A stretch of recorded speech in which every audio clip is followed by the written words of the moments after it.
p.m. through early January. And again, it is free to everyone. A new book is all about the power of her. It's full of stories about powerful women who helped shape Greater Cincinnati. Kathy Merchant, the former president and CEO of the Greater Cincinnati Foundation, edited the book, and she talked about the project with Courier Market Engagement Director Kelly Snyder. Thanks, Kyla. Kathy, thanks so much for being here today. Thank you, Kelly. So with ArtsWave, you've just published a new book, Imagineers, Impresarios, Inventors, Cincinnati's Arts and the Power of Her. Tell us why this project was important for you and our community.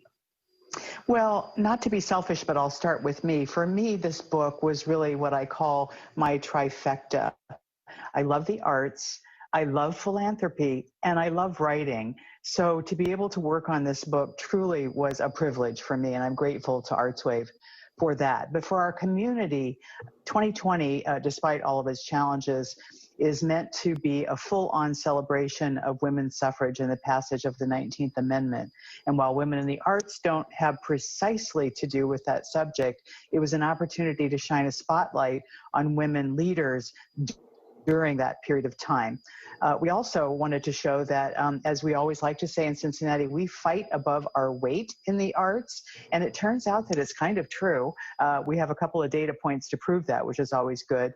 And finally, that women are often overlooked when stories are told about the arts, especially some of the older arts organizations in the European tradition. So those were all super reasons to do this book as part of the Power of Her 18-month initiative.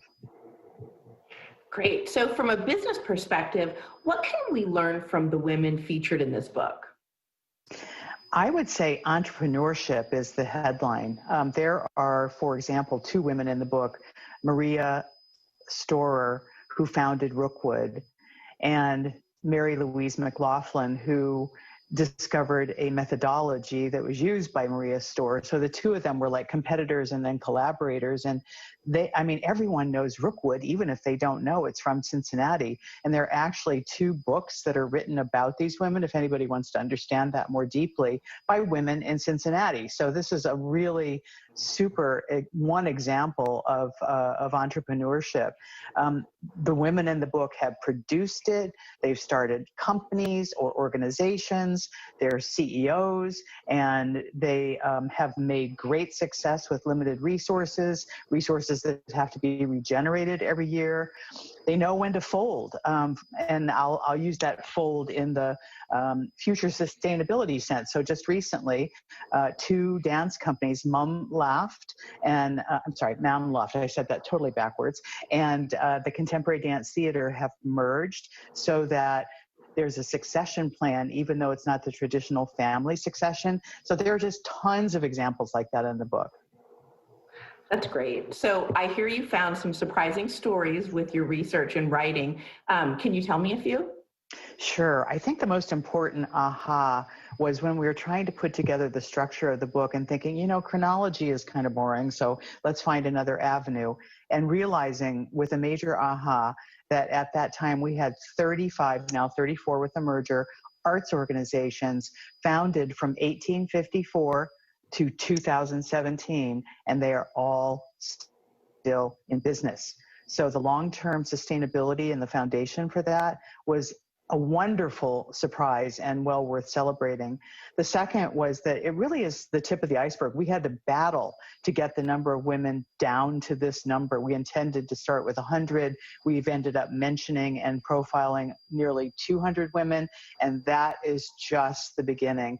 Supposedly there could be another book.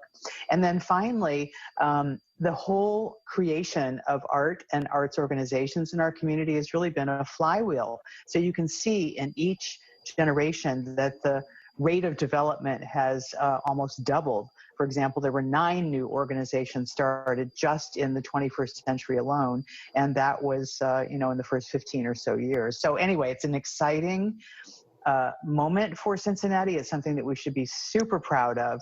And again, I'm grateful that I had the chance to do this book. Good. Well, thanks again for being here. We appreciate it. Have a great rest of your weekend. Thanks, Kelly. Bye-bye. Bye-bye. And thank you, ladies, for that interview. You can get the book from the ArtsWave website or at Joseph Beth. All the proceeds will go to ArtsWave.